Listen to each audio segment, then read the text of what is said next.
I consider myself a very spiritual person. I've had a spiritual awakening multiple times, periodically in my life. I feel like the initial spiritual awakening that allowed me to see that I was more than a human, that there was more to life than just paying bills and working a job. I had it around 2018, 2019, right? I went through a very devastating thing in my life, that I'm not going to share right here, but it opened my eyes to things that actually matter, right? Prior to that, I was very materialistic based. Of course, I still like looking good, etc. But around the time, I really put a lot of my valuables in materialistic things, Jordans and shoes and belts and things of that nature. And what I went through, unfortunately, in that time period of my life, showed me that none of these things was able to save me from the I was in at the time, right? And I was very resentful towards myself. I was very resentful because I felt like I could have made a change even though I couldn't, because things happened for you, not to you. And it just made me go into this introspective period in my life for about a year, right? That I treated more people with empathy. I understood that my feelings mattered as well, and that I have a life's purpose that's gonna come, but who am I in that moment? And that was my first spiritual awakening. You start learning about what's really going on in the world. You start learning about who's controlling the world, energetic alignment, right? Frequencies, wavelengths, etc. And my first start of this spiritual awakening at the time, I was trying to tell everybody, people that was asleep, people that they don't care about spirituality, maybe they're religious, or maybe they like being told what to do. I was telling everybody, trying to get everybody to understand, like, what's going on, like, oh, do and I'm not gonna lie, bro, in hindsight, looking back, I wasn't supposed to do that. When you speak a lot about your own experiences and life and your energy and your goals and your plans, you're being receptive to spiritual demons. And I don't even like using that word because I feel like it's like the horror, bloody, you know what I'm saying? It's really energy, right? Energy vampire, let's say that, right? Energy vampire, and it's not literally a vampire with fangs, right? It's a person that siphons off other people's goals, plans, initiatives, the way they carry themselves, right? They feed off other people to feed off themselves. Maybe they make fun of people, or maybe they like being around people that's below them so they can feel above, right? There's multiple ways you can consider someone an energy vampire, but let's say opportunist as well, right? People that just always looking for the next, right? Just these people that just want. I was around individuals like this, and it's no coincidence that when this period was happening in my life, I was attacked the most, right? I went through the most heartbreak. I was losing a lot. I lost my apartment. Like, there was so much that happened because I was around so many individuals, and I didn't understand what was actually happening, right? Just to break it to you, there is a spiritual war going on, right? If you're not spiritual or you're not aware of spirituality is just understanding the fact that you are more than a mere human being. You're more to that. There's more to the existence of why you're here, right? You have a purpose here, whether if that's make other people feel empowered, revolutionary, you have a purpose here to serve other people, etc. Everyone have a purpose, right?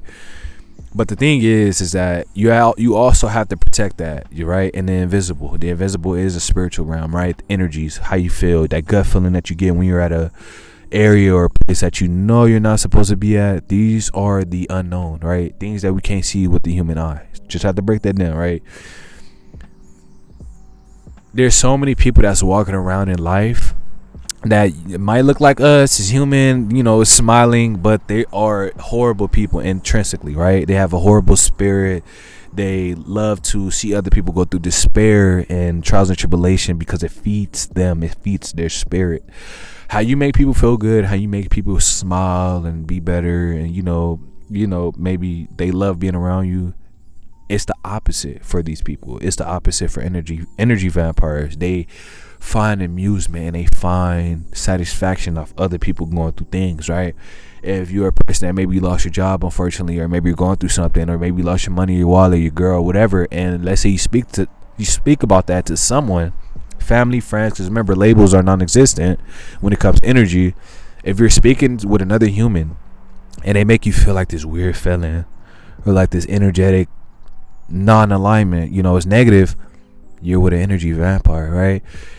it's deeper than just making, oh, this person made me feel comfortable. You have to look deeper than that, because it's 2026 and a lot of things are becoming thinner in terms of the veil, right? We're learning a lot of, I don't want to say superstitious, but we're learning a lot of supernatural things that was already here that we weren't aware of, right? And this is the age of Aquarius. This is the age of information where you're granted this information. It's up to you to do what you want to do with this information. You know, I'm going to use this information in this timeline to help navigate these individuals, right? Because not everybody has good intentions for you, right? It's okay to accept that people don't like you. It's okay to accept that people don't want you to win, right? Not everybody is going to want you to pass them up or win or be better as well too, right? Some people have this notion of, you know, incompetence with themselves. They don't like their own life. Behind closed doors, they're yelling, punching the wall about their own life. But when you have you and you're confident naturally, you know where you're going in life, you feel good, people love you, have that glow.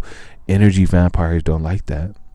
You become a mirror to them. You become this mirror of what could have been, or should I be, you know? And in reality, that's the worst mindset to ever have, because life isn't about comparison. Life is about perspective, and life is about learning from other people's perspective.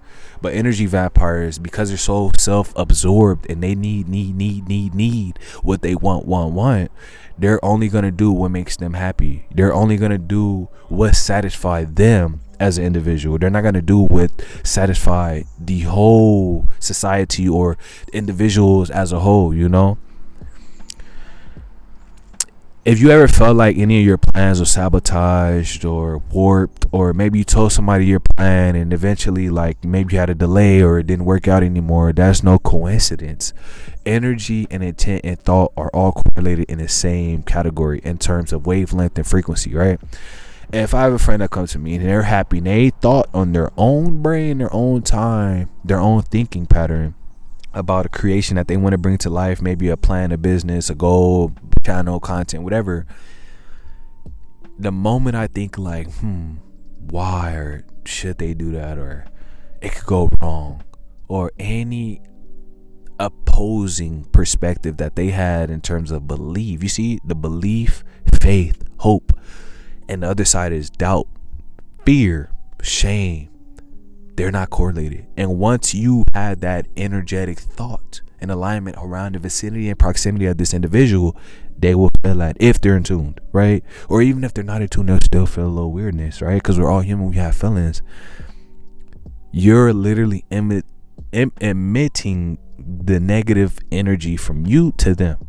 You know, negative energy is contagious, just like good energy, and positive energy is actually more contagious than positive energy, because nowadays, unfortunately, and I'm sad to say this, it's expected to be negative now, right? If I say right now, bro, I want a yacht, multi-million-dollar yacht, bro, I'm gonna get there in 10 years. I want people, you sure, buddy? I'm not, you know, it's already doubt now. People don't believe in themselves. They can't even get a promotion at work. So if you coming around them talking about owning businesses and multi-million-dollar businesses, you're gonna sound foreign to them. You're gonna sound, you know what I'm saying, cuckoo to them. Your dreams should scare you. We're in a spiritual war. Believe in yourself. You need to be strong. You need to protect what you have. You need to protect every single goal, initiative that you have in your life.